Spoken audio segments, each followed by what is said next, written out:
忍び殿、三味線の音を聞いておられぬか？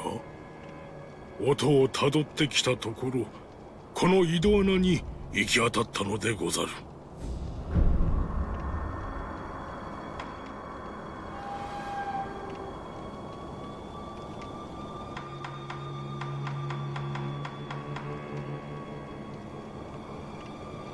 ステローに行ってみるといい。なるほど、あそこか。ああ、井戸穴の底はステローともつながっておると聞く。たどっていけば調べにたどり着くやもしれぬな。不審を見回るが我が務め。いとまがあらばステローを訪ねてみまする。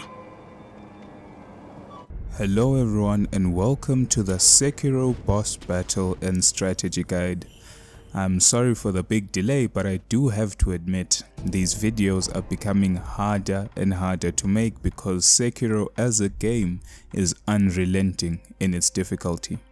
So in this particular episode, I'll be bringing you a two-part or a two-piece, if you're one who likes chicken. We'll be dealing with Snake Eyes Shirihagi in the Ashina depths, and we've got the Ashina Elite Jinsuke Saze. These two particular opponents, I believe, must be documented because these are some of the hardest fights that I've ever had, considering that these are not even bosses. I'll call these, as I said, I have a rule. If an opponent has a name, he will be documented in the boss battle and strategy guide because I feel like these are elite opponents in the game. You can run past them, you can skip over them, but I feel like their gameplay, their strategy is one to be documented due to their difficulty. So when dealing with Snake Eyes, he is susceptible, or should I say she is susceptible to a death blow, a stealth one, and that will alleviate you having to deal with both life bars. Bear in mind that when you first get into this area, you are led to believe that you have to first stealth throughout the entirety of the Ashina depths to get to Snake Eyes, but that's not the case. If you get seen, you are able to run past the entire sentry that protects this valley and then find a shrine that you can meditate at, allowing you to just come and fight Snake Eyes alone 1v1 in this small little corner. Be warned, the damage is really high. It's possible to get one shot with certain attacks, so do not overcommit as you see me doing in these first opening moments. The best thing that I can say is come here with a lot of oil. The first time you encounter Snake Eyes, I believe it's best you just leave this area, go somewhere else, find a location where you can grind as much gold and skill as possible, because one, you're gonna need a lot of oil, and two, I recommend that you come here with as much gourd seeds as you can. As you can see currently, I have a lot of healing at my disposal because the damage output is extremely high, and if you're careless and reckless, it's very possible for you to lose out on a lot of your life as you are fighting Snake Eyes Shirihagi. Very difficult opponent to face because whenever you overcommit to a string, whenever you overcommit to an attack, the opponent is able to backdash and immediately shoot. Bear in mind you are able to deflect the bullets, but a failed deflection will result in you losing, if not all your life, almost all your life. So it's a risk I'm willing to not take.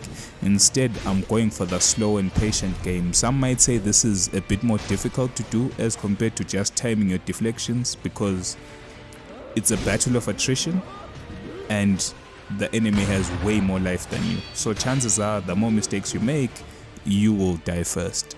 But I feel like it's the best way to understand this fight. Now that I know this, I know come here with a lot of oil. Come here with a lot of emblems for your flame, and make sure that you have a lot of healing gourds. And if that isn't enough, my word, you're in trouble and you're in for one of the biggest fights you can. Do not get grabbed. The slow death blow attack by Snake Eyes is a grab attack, and that will eliminate you completely. There is no coming back. Bearing in mind that I have upgraded my vitality on this character, so it's difficult to survive that grab, if not impossible. Don't chase the posture damage too much. I feel like I say that quite a lot, but don't chase it. Slow and steady wins the race. Believe it or not, in Sekiro, slow and steady actually does win the race, and you are given your resurrections for a reason. Use them. It's, you know, fair and fine. It may seem shameful to have to die and come back, and I feel like most of that is a mentality that as players, well, at least in my case, has stemmed from playing too much Dark Souls, where a death is considered the end. There is no resurrection. So use this mechanic to your advantage.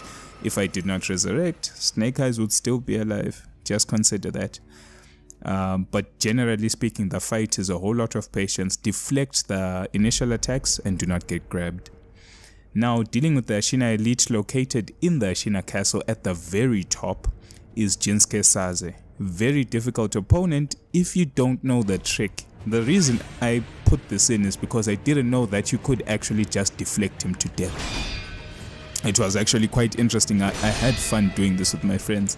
We all had turns going around seeing who could deflect Jinsuke successfully, and I ended up coming out the victor.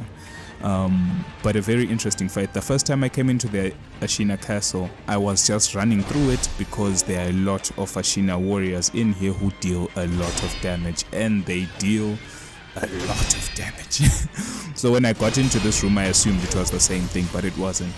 It's a matter of practicing your deflections and then looting the castle.